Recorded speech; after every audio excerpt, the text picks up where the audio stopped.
Good evening, fight fans. You are listening to the Radulich Broadcasting Network alternative commentary for Devin Haney versus Jorge Linares. 12 rounds of boxing for Haney's WBC title. Joining me tonight to call all the action and give you information on these two fighters.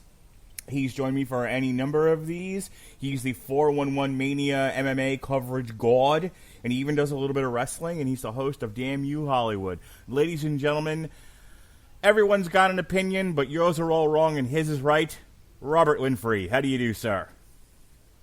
I do all right, and at the moment I think I technically do more pro wrestling than MMA. Well, that kind of depends on if you want to break it down by hour or by event. If we go by hour, it's still MMA.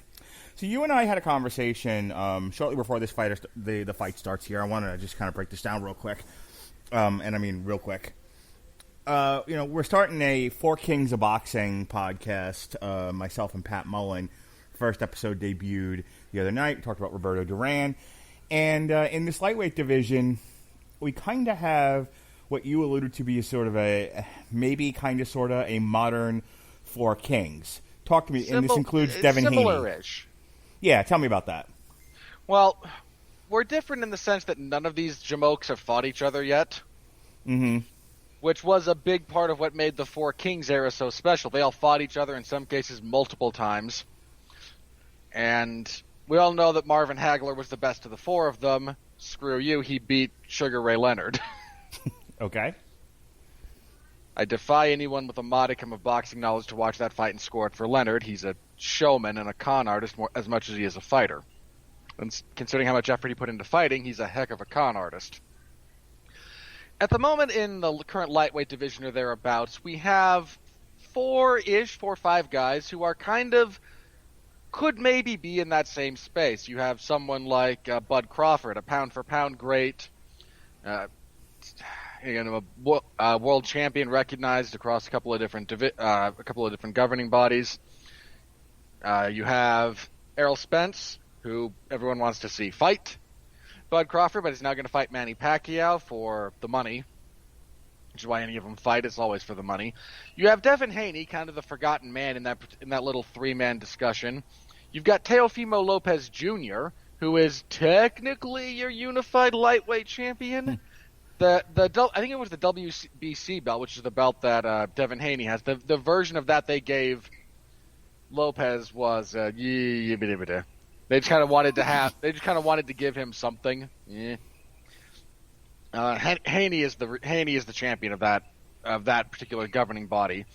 Lopez again probably will find his way up to around welterweight, around 145, 140, more 140 now that I think. But so you've got him, you've got a few other people kind of in that loose area. You've got Gervonta Davis, who would be a little bit undersized, but still kind of a player.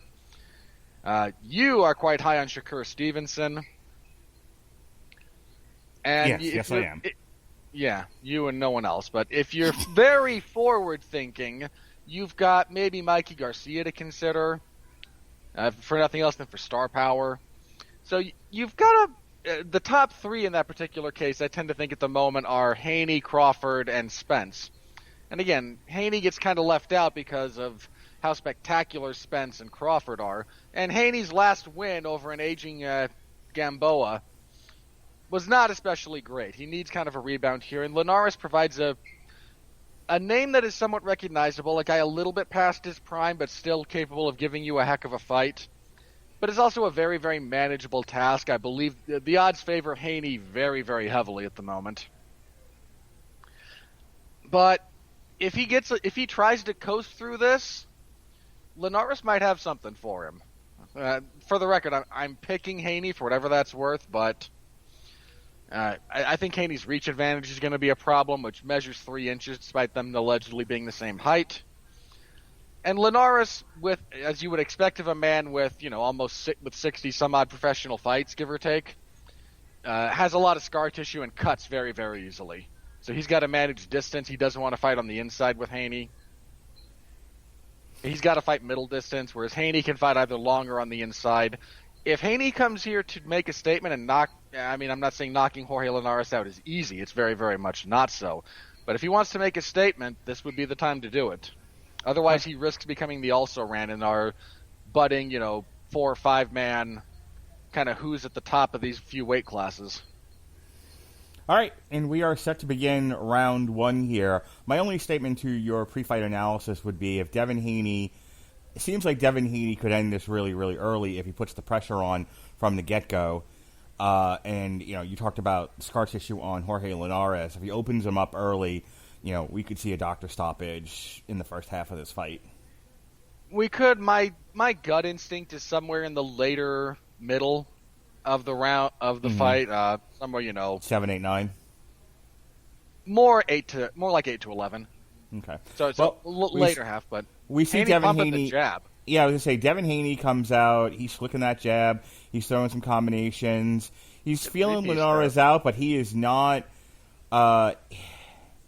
He is up in Linares' grill. He is not fighting. He's not fighting away from him. He is, as I said, putting some of that pressure on him, but still fighting a somewhat defensive fight. Well, this is he knows he's got the longer reach. He's using it thus far. Linares is the one who has to figure out how to time things, much more so than Haney. Haney's setting up body work early, really keeping the lead hand active. Again, fighting long. Not a tremendous amount of appropriate footwork or ring work from Linares. He's kind of just letting Haney circle, which is, again, we're talking the first round here, so it's not the end of the world, but it's not but you do need to be aware of that. I will tell you that Linares doesn't seem to quite know what to do with Haney in this first round, and that may just be him going, "Hey, I'm going to shell up, and we'll see what this guy brings. See if I can, see how much power he's got." But it's so hard, which is fine, but it's really hard to get a guy's power in the first round when they themselves are not fully unleashing it. Yeah, it might also be a bit of, again, it's the very first round of a 12-round title fight. Linares is a former champion. He's been here, done that, has the T-shirt. He's not in a rush. No. If he thinks that he wants to let Haney kind of work a lot early, and maybe, I'm not saying Devin Haney's going to gas. Haney has fought 12 rounds a few different times, at least once. I want to say twice. I'd have to double check. He might just be, okay, let the younger guy sprint for the first, round and a half or so. Then once things settle down, I'll have a better feel for how this fight's going to go. That's a fairly common tactic. And that said, he's losing this round handily. Yeah, what do you think about Linares not tying Haney up? I mean, he's just kind of letting him throw punches. I don't think Linares wants to. Linares has a very difficult task ahead of him when it comes to distance management. He can't fight at the longest range. We see him constantly walking into Haney's jab. And if he gets all the way on the inside, he's going to wind up in an infight with a bigger, younger, stronger power puncher. That's the end of the first round. And Devin Haney handily won it. Please continue. At 10-9, easy. Yeah. He has to find the right middle distance, because if he gets all the way in, he's at risk of a lot of short stuff either to the body or head, where you get cut fairly easily with a lot of those short proximity hooks. That'll mess you up in a hurry. And again, Linares cuts fairly easily, so he really doesn't want to. Doesn't want that.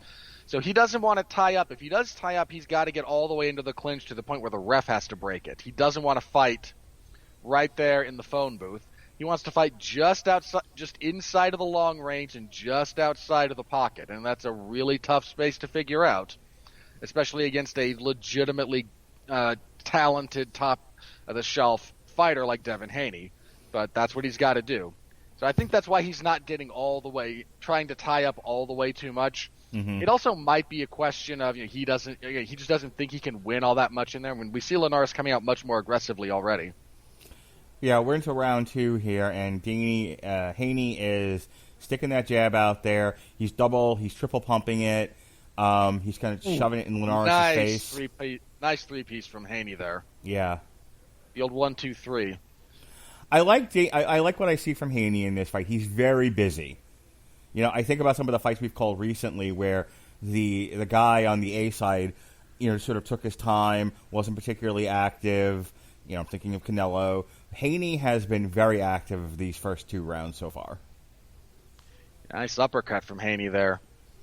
And then he goes for the inside trip off of the clinch. Mm-hmm. Haney's, and the referee give both guys a little bit of a warning about how they conducted themselves. Did you see there. Haney's posture there? He is wanting to get at it. He is here to prove a point. He's here to prove a point, and these two guys are not exactly friends. Mm-hmm. And we can see Linares doing a little bit more work. He's going to the body a bit more. He's trying to time his left hook, which he didn't throw, I wouldn't say at all in the first round, but was more sparing with it. And he's still walking into that jab more often than not. Just a real lack of head movement from Linares, which is going to be a problem the longer this goes if he doesn't address it. Well, that's what I was saying before. I said my prediction would be just based on your analysis and then what I saw in that first round is he's going to end up getting cuts over the eye. And they're probably going to end up stopping it. That's what we saw with Canelo and Saunders, where he broke his orbital. Which, by the way, that was a nasty break, man. Have you seen? I saw it afterwards. I saw the comparisons to him and the character from the Goonies. Well, did you see the X-ray or reconstructive model that Billy Joe Saunders put out? No. And there we see why Linares doesn't want to be in the clinch. He eats some right hands in close, and then they get broken up.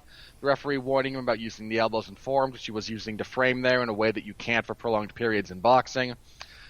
You can look it up on I think Billy Joe Saunders posted on his Twitter account or whatnot. It's they had to go into his eye socket and get stuff put together.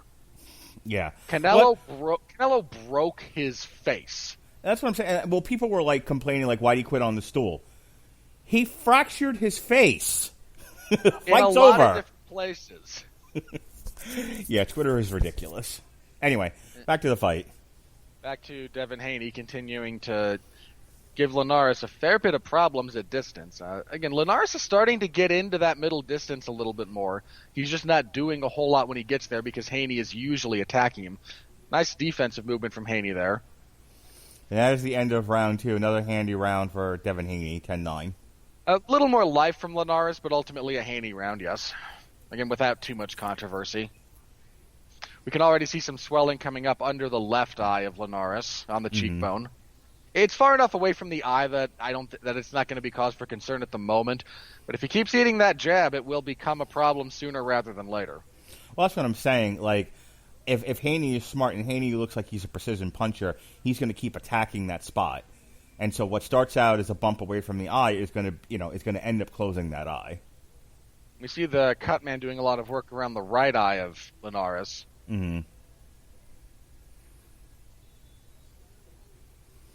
Yeah, I can see why. There's a bit of a swelling starting on the eyebrow on the right eye. Mm-hmm. As we get some highlights, really beautiful uppercut from Haney. Nice attempt at a takedown. So again, we see the attempt at the inside reap. No boxing. Things getting a little bit chippy out there. Linares looking to get after it. I'll tell you what, though, Devin Haney is definitely keeping him at the end of that jab. He's moving very well in terms of his ring craft. He's being active at the moments that he needs to keep Linares from thinking about. And there again, we see the types of stuff that on the break in particular, Linares really wants to avoid. Haney has solid power. Devin Haney's Christmas wish right now is to knock him out with an uppercut. Do you see how much he's throwing those? He wants one of those to connect hard in the worst way. Well, it helps that Linares' guard is leaving that open, and he's leaning so hard on the left hook as his counter move. You need to disguise that a little bit more. Either time it better or disguise it with some more active lead hand work, which would help. Devin Haney attempting to go for a body slam. The ref says wrong sport. Yeah, that's just a fairly typical tie-up. When you do that, that'll force the ref to break. That's an indicator that you don't want to fight in the clinch. You want the ref to step in. Mm-hmm. Linares, again, pressing forward, but the pressure is all coming from Haney. Every time Linares comes forward, he's having problems. What do you think about Devin Haney leaving his head open? He's got a very low guard. He's got that, what do you call it, Philly shelf going on. A little bit shell. Shell, sorry. It's just a choice. There is no perfect There's no perfect guard for your hands. There's No. just which one you choose to use. But In this case, he's shoulder rolling quite well. Mm-hmm. It helps that the bulk of Linares' punches are hooks. The Philly shell does a really good job of helping you mitigate that. It's easy to shoulder roll. It's easy to move your upper body. It makes it harder to see the jab coming. It tends to come up. It also protects your body. And Linares can go to the body quite well, so having the lead hand low in that particular posture does help mitigate that. Honestly, Linares would do better just punching into the shoulder and arm of Haney at this point to try to give some problems to that jab arm, because that's giving him all kinds of hell. Mm-hmm. And the body work from Haney, he is jabbing up and down. I mean, Haney must be confident that Linares is not going to get his face at this point. And for Linares' side, I'm wondering why he... I guess he's at the reach disadvantage, so it's more difficult to do so. To the tune of about 3 inches, give or take. Yeah. Which makes quite a difference. And you can see the upper body movement from Haney there as he avoids a jab and a follow-up hook from Linares. He is defensively dialed in very well at the moment. Linares seems to be a little bit too slow for him, a little bit too predictable. And that is the end of round 3. Second verse, same as the first. Devin Haney doing a lot of work. Linares not able to really keep up. We have an easy 10-9 for Devin Haney. Yeah, Haney is boxing very, very well thus far. He is. When I say coasting, I don't mean that he's not doing things. I mean he is cruising. Yeah, and he is definitely cruising in this fight right now, and he's putting a lot of damage onto Linares. He's not taking a lot in return, keeping a fairly high pace. This is really, really good stuff from Haney. This is the kind of performance you need to see out of him. Mm-hmm. Again, we see him avoid that counter left hook, just reads it coming, leans back just enough to get it to miss, just like you're supposed to. So if you were a matchmaker and and people acted like adults, who would you want to see Devin Haney fight amongst the 3? Teofimo Lopez, Bud Crawford, or Errol Spence? We already know Errol Spence has a fight with Pacquiao. Some of that depends on that's going to come down to weight class. Mm-hmm. If Haney wants to stick at 135, then the fight with Teofimo Lopez is the fight to make. They're the only 2 real title holders on the world stage at 135 pounds right now. So that would be it. If he wants to move up, and he probably could without too much trouble. Crawford does need a fight. That would be a fight. You've got some other guys kind of a little bit below the top 2 if you wanted to just kind of try his hand at a lower weight class or at a higher weight class without jumping straight into the elite level. Mm-hmm. That was low on Haney. That definitely was.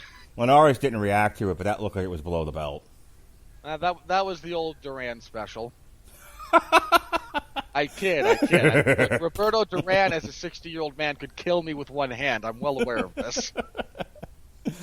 That's funny.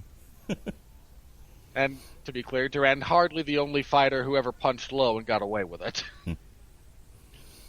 Just the one that comes to mind immediately. We're getting a little bit more jabbing from Linares, and you can see with his footwork, he's doing a little bit better at getting into that middle distance that he wants to fight at. The problem is he's still running into a buzzsaw even when he's there. That distance just gives him an opportunity to fire back instead of just getting chewed up. I wish Linares would use the overhand right a little bit more. Kind of feint in with It's only marginally useful against what Haney's doing. Haney has a good read on Linares' right. Mm-hmm.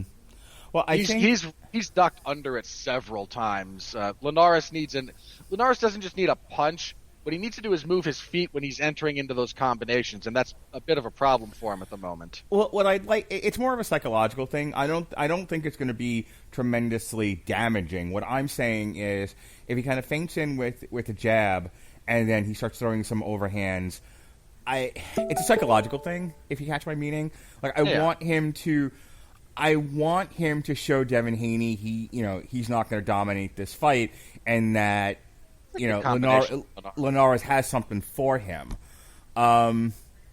It's a matter of aggression at this point. Yeah, there was a little bit of something from Linares there, and Haney immediately gives it back to him. Mm-hmm.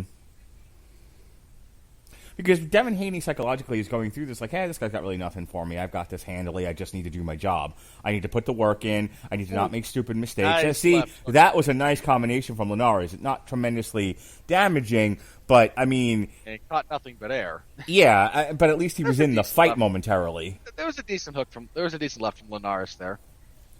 But he's still getting outworked and not just outworked numerically, he's getting outgunned in terms of the efficacy of the respective punches. Right, but that's my point. When you go a couple rounds and you realize the other guy outclasses you in the work department, you then need to change strategies and do other things. You know, if you're running neck and neck with somebody, or he's running slightly ahead of you, you have to figure out what you can do differently. Do you see what I'm saying? I do. Or, you know, if you continue to do the same thing for, you know, this is going to be another 12 rounds of 10-9s all for Haney, and like, what's the point then? You got to start taking some chances, especially when you're outclassed in the first half of the fight. Yeah, and we haven't seen Linares even do a tremendous amount of setup work. Again, he's finally been able to kind of figure out the distance a little bit. The problem is that even when he gets into the distance he wants to fight at, he's eating punches like that left hook we just saw in the replay. Mm-hmm. That's what I'm saying. Like he needs to let his hands go a little bit more. And if he takes a few on the chin, fine. You were going to lose that round anyway. But if you can take a punch, if you can take Devin Haney's power, then get in there. You know, make Devin Haney think twice about calmly doing the work. Chris Mannix gave the fourth round to Jorge Linares. Chris Mannix is drunk. There's me again. There's me again, accusing people of using drugs. I would accept that particular bit from you. To be fair to Mannix, the fourth round was Linares' best. I think that's fairly clear. He didn't win that round, though. That's insane. I don't think he won. No. I think that's an incredibly charitable score from Chris Mannix. Yeah. But we see Haney, again, more work with the lead hand. And that jab is just tearing Linares up. It is a jackhammer that he just can't get through. A little bit better defense up top from Linares there. The problem being that now that if he's really fixated on blocking his head, there we get more body work. That double jab head to body from Haney is... It's not the most damaging thing in the world, but it's not pleasant, and it's stopping Linares' forward motion every time. I like Devin Haney's footwork in this fight. Good so far. right to the body there from Haney. Devin Haney is able to make Linares chase him and then make Linares eat punches every time he does. Yeah, Haney is angling quite well. We see some more body work from Haney. He's starting to land that right to the body. A lot of work off that back foot for Haney. Good footwork. Yeah, and he's very rarely against the ropes, you'll notice, which is, again, the mark of some really good ring craft. Anytime Linares does manage to hit Haney, he's getting 3 in return. Really nice trio of jabs there from Haney. At this rate with that jab, I'm shocked Linares hasn't been... Ooh, nice left hook. I'm shocked Linares isn't bleeding yet. Mm-hmm. But then again, some of those. Oh, left hook from Haney again and close. That stunned Linares a little bit. Trade left hooks. That's not really the safest strategy for Haney, but it still is a winning proposition for him. Again, I think he hits harder and his defense is better. You can see the swelling starting to build around the face of Linares as he eats another jab and misses a counter. All right, it's another round for Devin Haney. There should be no controversy about that one whatsoever, Mannix. What if there was a producer who got in here and said, give him something? Make this interesting. DAZN now stands for one-sided fights. To be fair, Linares is the last kind of star that Golden Boy has at the moment.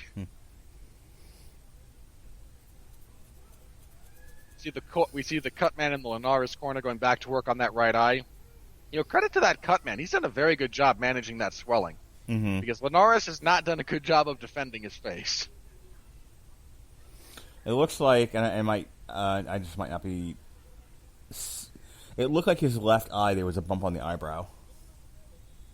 A little bit. I don't think that's one they're too worried about. I think the right side of Linares has taken a bit more damage, and the bump on the other eyebrow seems to be not kind of swelling in a direction that would be problematic. The one on the right is kind of by the corner and could be kind of sneaking in under the brow, which is where it would get to start impeding the vision. Good uppercut there from Haney. Yeah, Haney is. Linares starting to let his hands go. Well, again, we get into the middle distance there, and Linares tries to throw, and again, the efficacy of these punches. There is no. Haney is just. Everything he does matters so much more. We're seeing Haney backing Linares into the ropes at this point. And that's if Linares is the one backing up, he's in real trouble. Haney moving in with just some really slick head movement, working the body in close.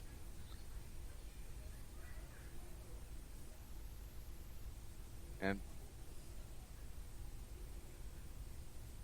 yeah, Haney for some reason is not afraid of whatever's coming back at him, so he's getting Linares into really bad positions.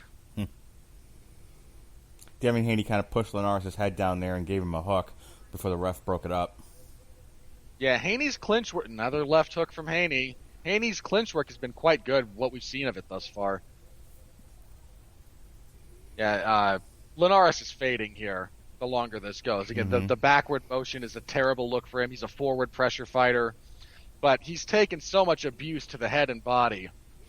And Haney... Devin Haney is slightly starting to turn up the pressure now, so I think Devin Haney smells blood in the water. Yeah, now that we've hit the halfway point, we are in round 6. Haney is a little bit like, all right, I know what he kind of knows what's up, and he is very cognizant of the fact that he wants to make a statement here. Nice little left hook from Linares there, though. But again, it just doesn't seem to matter. Haney is just kind of. Haney's putting it on Linares at this point. When Linares gets his back on the ropes, he starts throwing a little bit because he doesn't have to worry about missing as much. He knows where Haney is. Beautiful right hand from Haney there. He goes to the body as a follow-up. Linares is going to be a little bit lucky if he gets out of this round without getting a... There is no... I forget the rule specifically. There is no standing 8 count. For this particular fight, so he's gonna have to get knocked down, but he's taken a bit of a beating this round. This is I don't think his corner will stop it though. I mean, he's not bleeding. No. He's not in danger of having an eye close. Oh, good left there from Linares. Yeah, again, you see Haney get a little bit flat with his feet, only relying on his upper body instead of his feet. And you got to move your feet. Oh, really nice pull counter right from Haney there right at the end of the round. So Linares, again, showing enough signs of life to keep you somewhat interested, but Haney is pretty clearly, I wouldn't say, again, not running away with this, but he is very clearly the winner of the rounds, if nothing else. Yeah, I haven't found a round we could give to Linares yet, and that's not like I'm like a big Devin Haney booster or anything, but from my vantage point, I haven't seen Linares win a round. I haven't either. Again, he's had moments, but he's never had more than moments. No. And he's never had, say, 3 big moments in any one round either. No, he has like a flurry per round, if that. But then Devin Haney is able to score more. He's able to do more damage. It's the old... Who would you have rather been in that round? In almost any one of these rounds, I would have rather been Devin Haney. All of them for me by a non-trivial margin. So round 7. And Linares back to coming forward at least. Which is, again, him off the back foot is not a good look for him. It's not his skill set. So at least he's coming forward again. While Haney goes back to working the jab and slipping punches. That was a really nice slip of the right. Pumping that jab, Devin Haney is. Yeah, he is very much maximizing the reach advantage he has. So he came in close. Linares kind of grabbed his head and got a couple of dirty punches in there. Good for Linares. Yeah, again, it's and we tie up, we trade rights. Well, again, you don't want the guy to think that he can cruise through this with no major, with no major adversarial anything happening in the ring. You want to make him think about what he's doing and sometimes think twice. Yeah. Haney presenting a slightly more stationary target this round. Okay, now he's back to moving. And Linares, again, to his credit, he's still game. He's still trying. He's just outgunned.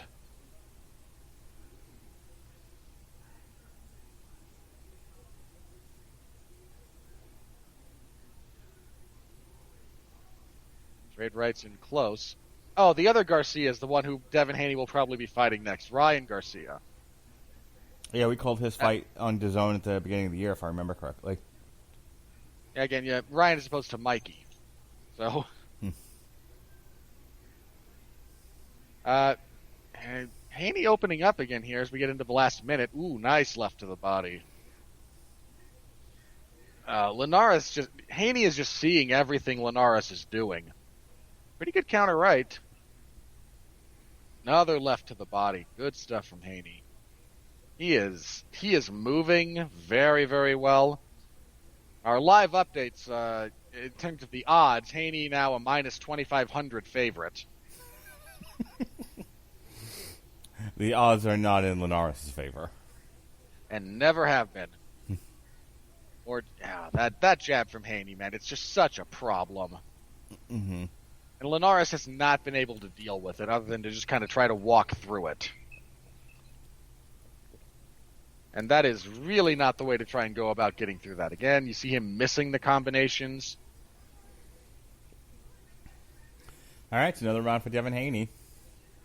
I'll tell you what, I think that was a closer round if we look at the totality of it. Haney closed stronger. Again, I'm giving it to him. I think he's won every round. But the opening half of that round, the opening half of that probably went to Linares. I think Haney's work on the back half was better. We see Linares bleeding a little bit around the nose. You kind of beat me to it here because I actually said, we had predicted at the start of this that by now Linares would be fading. But I'll tell you what, he's still in the fight. I mean, he's not winning. He's not going to win a decision. He has to knock Devin Haney out or injure him in some way. But he's still alive. He's not in danger. He's not in danger of having the fight stopped. Yeah. But his cardio is fading a little bit. You can see him you see his posture in the corner. Mm-hmm. As we get a replay of a really nice head movement sequence into a lead hand uppercut from Haney. All right, round 8, and this is where we start. We predicted Devin Haney would really start to turn it on and bring things to a close between here and the championship round. So we'll see what Devin Haney does. Oh, big right hand, big left rather, left hook from Devin Haney. That landed flush. Another left hook on the chin. To Linares' credit, though, he's eating him well. He's eating him and spitting him back out.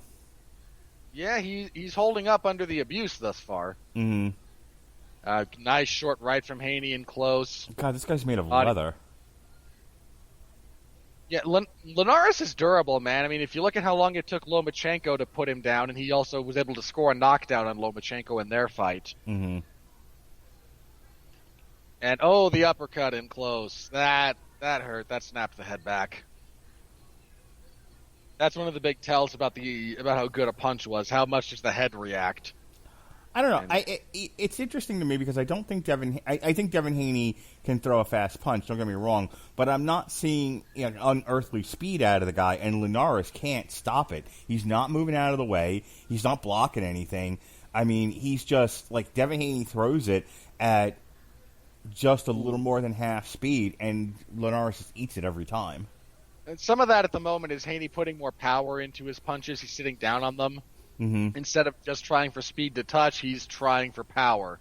And he is ripping to the body. Yeah, He's got Linares into the ropes again. I don't know if they told him in the corner or if he just kind of figured it out for himself, but he's like, it's time for this fight to end.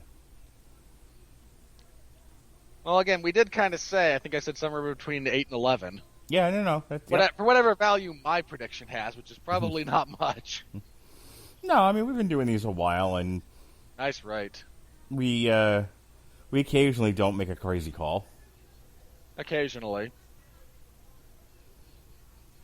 Pretty good right from Linares and close there, but it's too few and far between in terms of his offensive efficacy. And he's getting backed up again, which is just the worst for him. He's not going to have... He is deeply unlikely to knock out Devin Haney going backwards. And he is eating a lot of jabs from Devin Haney. Devin Haney is throwing the jab from his waist and scoring with it nearly every time. Again, you mentioned some of the benefits of that particular guard posture. It makes the jab harder to see. It gives you slightly different angles to try and come up through the guard of your opponent to try and hit, in addition to them just struggling to see it coming at all. Mm-hmm.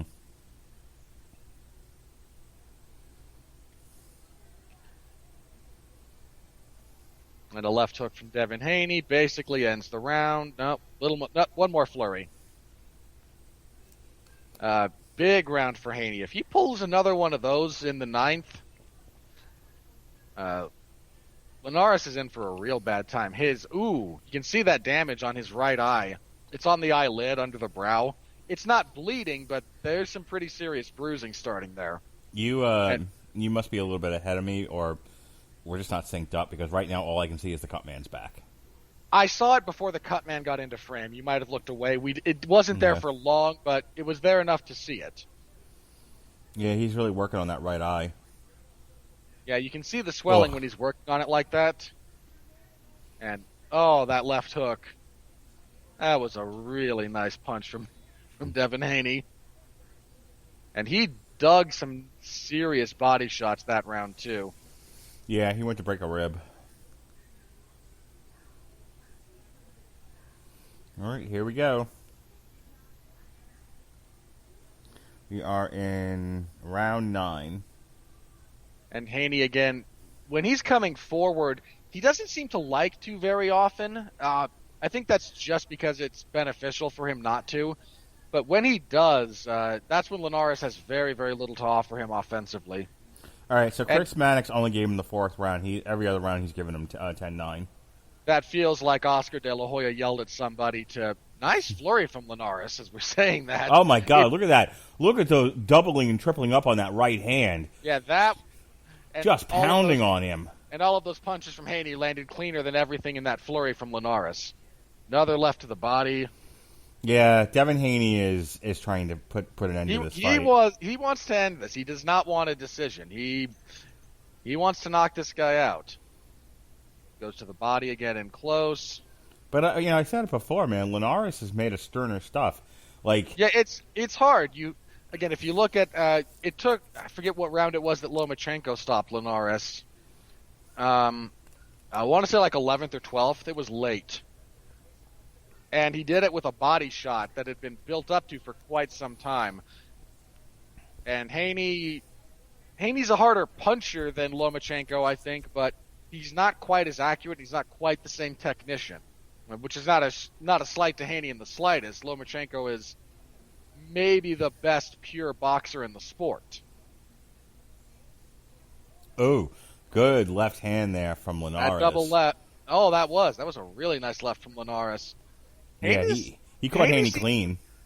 And Haney just ate it and kept coming. That seems to be a bit of... Haney seems to not be afraid of the brawl a little bit here. He's not terrible. He's cognizant of what's coming back at him, but he's not afraid of it, which is where you want to be. And he seems to like his chances fighting and boxing in this particular range.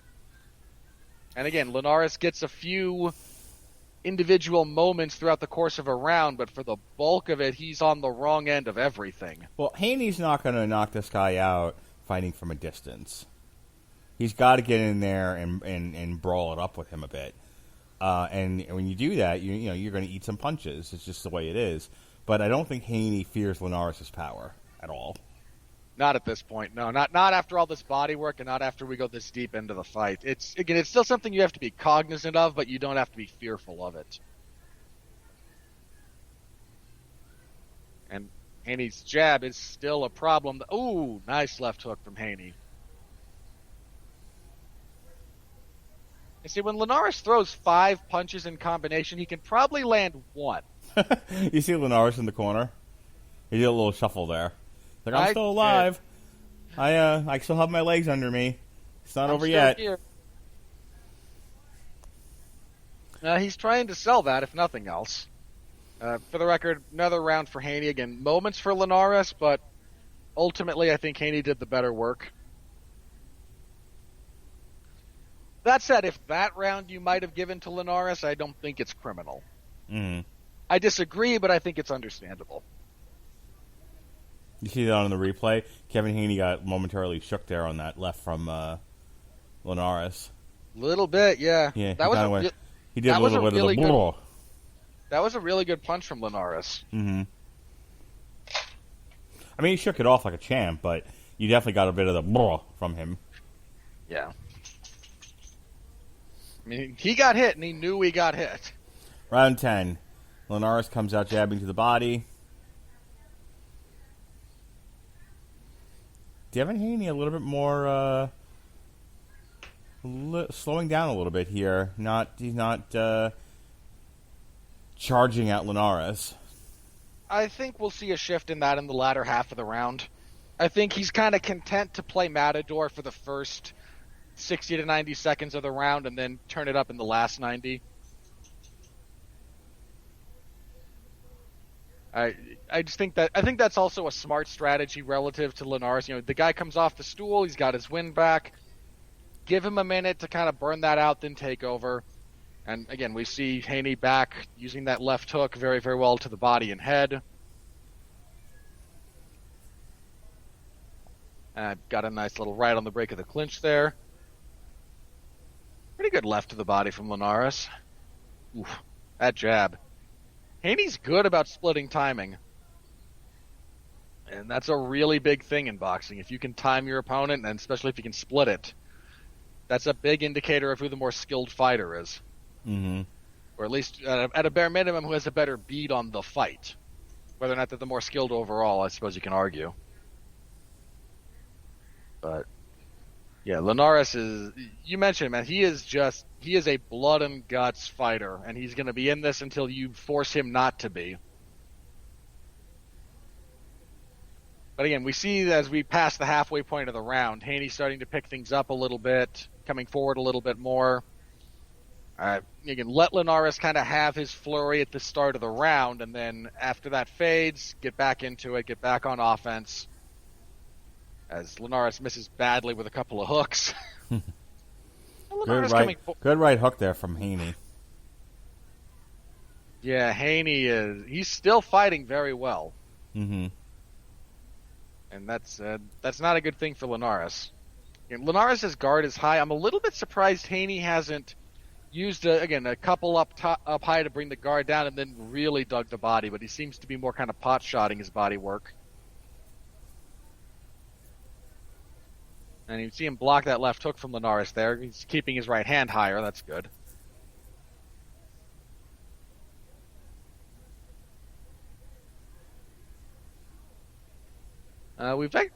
All things considered, this has actually been a decent round for Linares.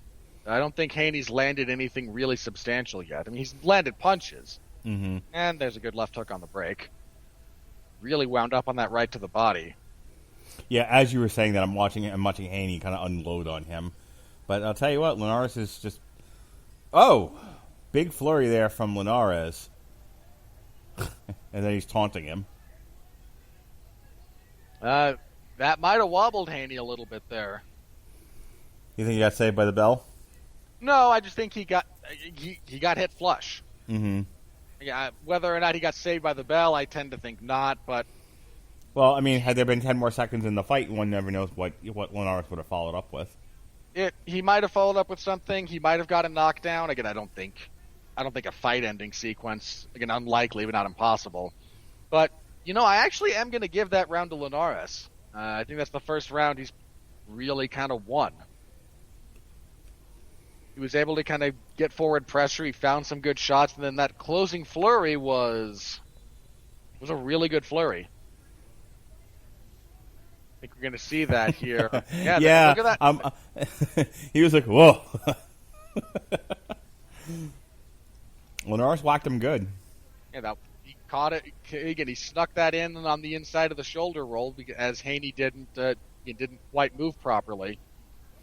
So Linares is on the hunt now. He's got a shot here in the 11th. As we said before, Linares has to knock him out at this point. I mean, he's lost the fight on points. Hugely. Even if he wins these next 2 rounds, who cares? He could get 10-8s in both rounds and still lose the fight. Mm-hmm. But Haney's legs aren't quite all the way back. Some of that's just his footwork. It's always a little bit, always looks a little bit awkward.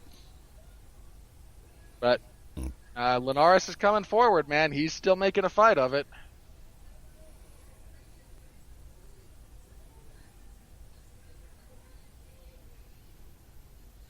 They were fighting in the clinch there, and then the ref got very annoyed at them. The ref called for a break, and Linares threw a punch after he heard the ref call for a break, and the ref just asserting that he's the one in control of things, which was a good enough spot to do that. Devin Haney trying to slow the pace down here. You know, he keeps tying up with Linares.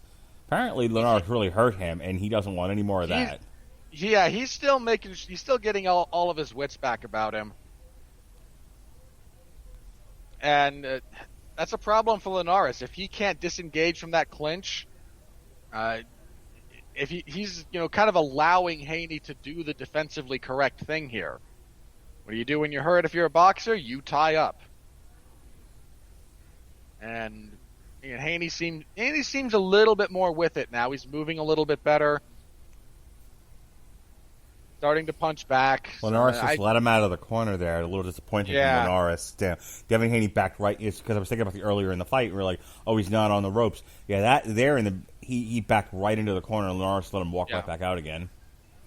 Good uppercut there from Haney. It was a pretty big mistake from Linares, and good uppercut from Haney. We're starting to see a pattern emerge here from Haney, where he kind of gives a flurry, then he ties up. He's not letting Linares get anything off. Again, he doesn't want Linares to let his hands go. Yeah. However hurt Haney was at the start of this round, he managed that very, very well, and his legs are back under him. He's got his wits are back about him. He's good now. Mm-hmm. But again, he doesn't want to look at that. Look at that. Just kind of held on to Haney and whacked him about the side of the head. Yes.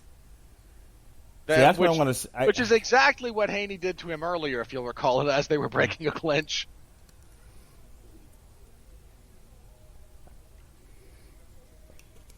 That's what I want to see from Linares, man. You got to ugly this up. Got to, got to tie up an arm and just beat him about the head until the ref can get in there. So, second round for Linares. Yeah, I would agree with you. He still needs the finish.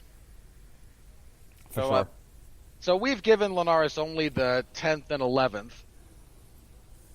Chris Mannix has, I assume, given him at least 3 rounds at this point, if not more, if we see his scorecard again. I'm shocked Mannix actually bothered to write in Linares instead of Canelo.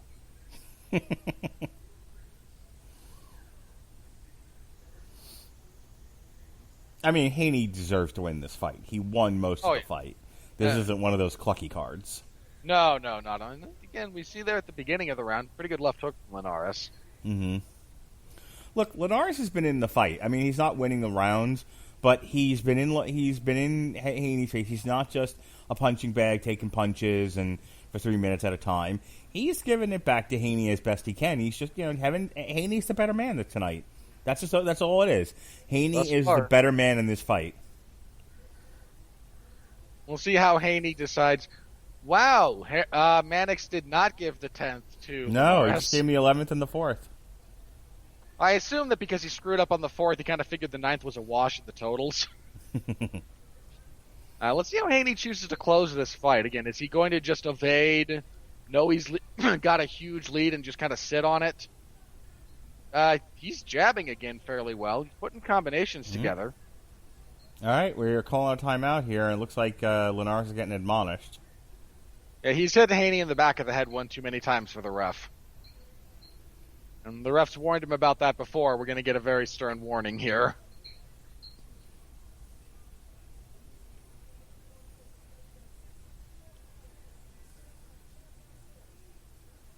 Ooh, nice 1-2 from Haney there.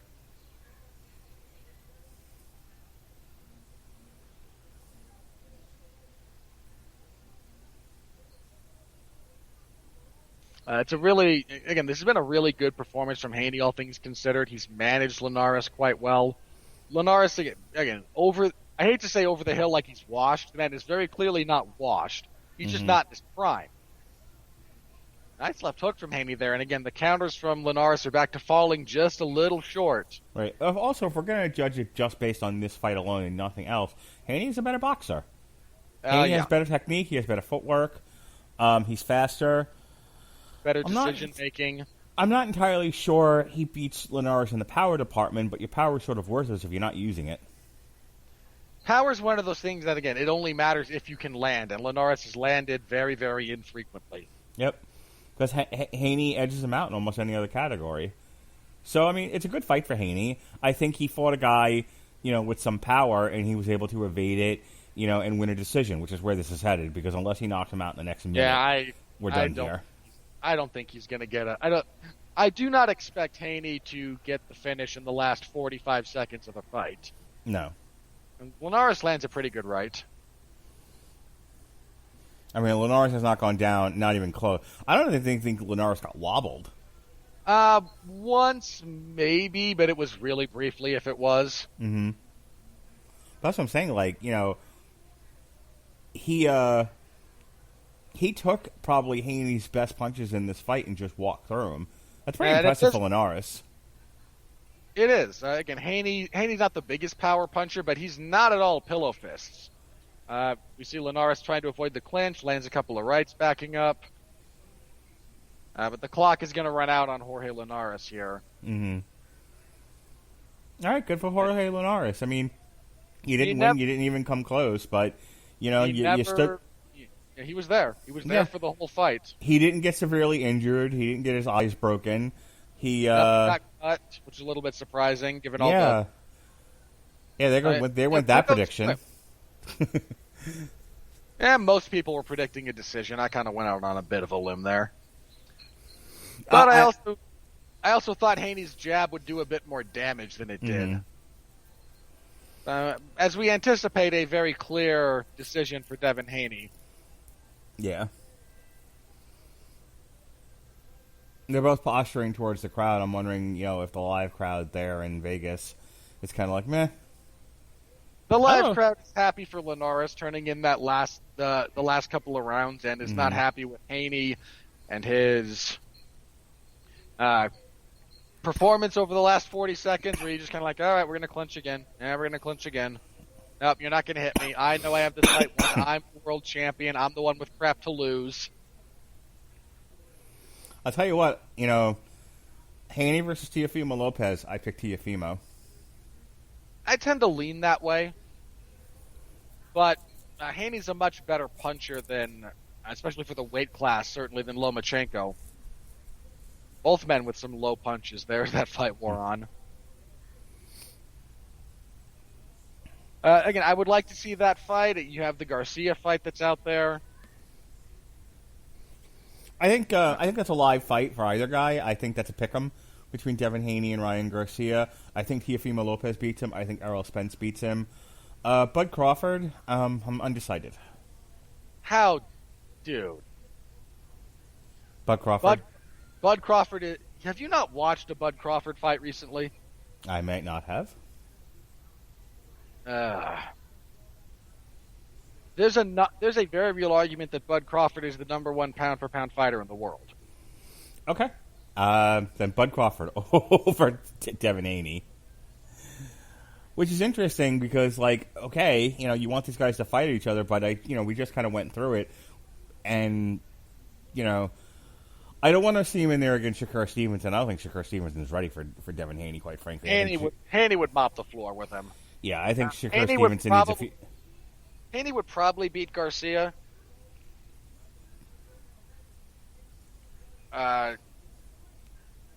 Again, Ryan Garcia being a little bit of a...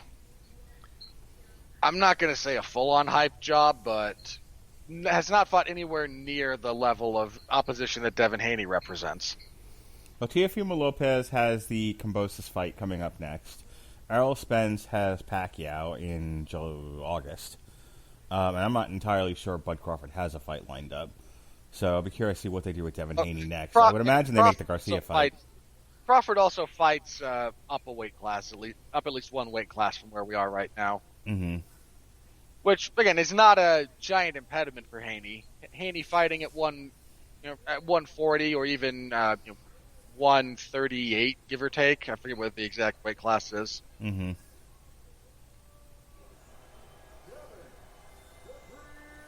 All right, they won by unanimous decision, it looks like. Yeah. And none of the scorecards are even all that crazy. Okay. All right, that is the end of our alternative commentary for Devin Haney versus Jorge Linares. We will be back on June 6th for what's sure to be a fantastic fight, just really the pinnacle of boxing. Floyd Mayweather coming out of retirement for an exhibition against future Hall of Famer Logan Paul. It does seem to be a bit of a shame that we didn't cover the Nonito Donaire fight, which I'm seeing some highlights, is a barn burner. Yeah, I'll watch that one tomorrow morning. I mean, we can only do one of these, so we went with we made a reasoned call about that. Mm-hmm. For the record, Nonito Donaire, he might overtake Bernard Hopkins as the ageless wonder. I mean, especially when you consider the weight class that Donaire fights in. He fights way down there at he's like, what is he, 118? I want to say might even be lower than that. I'd have to double check. He put on the fight of the year last year against the monster Naoya Inoue, mm-hmm. Which is a great fight if you haven't seen it. That is required viewing. It's a beautiful fight. June 19th, everybody in the world is fighting. So you have coverage for Korean Zombie versus Aige. Is that how you pronounce it? Who's he fighting? IGE. Oh, Dan Ige. Ige. Oh, that was close. That's a good fight. But, I mean, like, you've got the Anderson Silva pay-per-view. You've got Jamie Mungia. Just face planted Ubali. Good for him, man. You've got Mungia versus Sulecki on DAZN.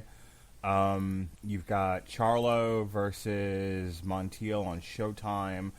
You've got the Teofimo Lopez pay-per-view, and then on ESPN you have Inoue versus Daz Marinas, which, I mean, unless your Korean Zombie fight ends on time, we won't be able to cover any of those. But, I mean, like, they just scheduled 101 fights for June 19th. That is a glut of great content. Yeah, that is ridiculous. I mean, the Charlo brothers are budding stars. Teofimo Lopez, one of the very, very best in the world. Absolutely had a star-making turn against Lomachenko when he won that fight. Mm-hmm. There's actually no boxing June 5th. There's mixed martial arts. You've got Rosenstruik versus Sakai, which I'm sure Don't remind me. But then we have Mayweather versus Logan Paul on the 6th. On the 12th, we've got on ESPN, we have Stevenson versus Tila, but that's going up against an Impact pay-per-view and the UFC pay-per-view, which is Adesanya versus Vettori. The aforementioned 106 fights on June 19th. Okay, for the record, Nonito Donaire defeats Nordine Ubali. He is now the oldest... God, he's 38. Mm-hmm. And there is some record he just broke about becoming the oldest champion. It's not the oldest champion ever. God, I forget the specifics of what he just did. It is a stupidly impressive thing that Nonito Donaire has done at 38, fighting all the way down at those really, really lightweight classes where reflexes and speed are everything. June 26th, I'll actually be away. But we got Lomachenko is fighting Nakatani on ESPN. And then Tank Davis has a pay-per-view fight against Mario Barrios from Showtime. I assume there's mixed martial arts that night. It's just nothing on my calendar. And in July... Which date? Hang on, I will confirm that for you one way or the other. What was the date? June 26th. June 26th. And then on July 3rd is Chris Colbert versus Yurikius Gamboa. Oh, yeah. Showtime. We've got... on June 26th, we will have a UFC card headlined by heavyweight action when Cyril Gane fights Alexander Volkov. My antipathy towards heavyweights aside, that's actually a decent fight. Oh, God. I'm looking at the rest of that card. There are 3 light heavyweight fights. Oven St. Preux against Maxime Grishin, Danilo Marquez and Ed Herman, and Isaac Villanueva and Marcin Prachnio. What did I do to deserve this? All right, so AEW Double or Nothing is tomorrow. We'll have coverage of it on Thursday, June 3rd. Alexis Hana and I are reviewing Disney Great Parodies Volume 1, Mickey's Inferno, which is a parody of the Dante's Inferno book. We're reviewing Cruella. Everyone but me is reviewing A Quiet Place 2. I will be reviewing Bongzilla with Jesse, the aforementioned AEW Double or Nothing, and then there'll be an on-trial for 101 Dalmatians. Plus, Robert is starting to re-air his Everyone Loves a Bad Guy series, starting with Disney Villains Volume 1. You can check out our re-airing of Maleficent, plus Luke Cage Season 1, Invincible Volume 2, 8 is Enough, Man of Steel by Brian Michael Bendis, Galactic Kraken, Castlevania Season 4, Invincible Season 1. For you boxing fans who are listening to this, we started a new series called The Four Kings of Boxing, speaking of which. We started with Roberto Duran. Dark Side of the Ring aired their Ultimate Warrior episode. A&E Biography did their puff piece on the Ultimate Warrior, so we re-aired our examination of his title run, what went wrong, what didn't go wrong, etc., etc. And then we also reviewed Without Remorse for 5 minutes, then spent 3 hours debating the merits of the Amazon purchase of MGM Studios. And finally, Jesse re-aired his What If Spider-Man Had Kept His Cosmic Powers source material. So that's it. That's what's going on here. Go ahead and do your plugs there, Robert. You can find me covering stuff over at 411mania.com. Mondays I cover AEW's Dark Elevation. Wednesdays, whatever MLW is releasing. Fridays, WWE SmackDown. And most Saturdays, whatever the UFC is putting on. The UFC stuff in the MMA zone, everything else in the wrestling zone. I'm the host of the 411 Ground and Pound MMA podcast, which you can find wherever you find all your greater podcasts. This week, we will have just a preview of the upcoming card, the aforementioned one headlined by Rosenstruik and Sakai. Feel the enthusiasm. Yeah, they're keeping the machinery turning, nothing more than that, and it's painfully obvious. So I will talk about it, and on Saturday I will cover it, because that's what I do. Alrighty. All right, thanks for joining us on our live coverage of Devin Haney versus Jorge Linares. For Robert Winfree, I'm Mark Radulich. Be well, be safe, and behave.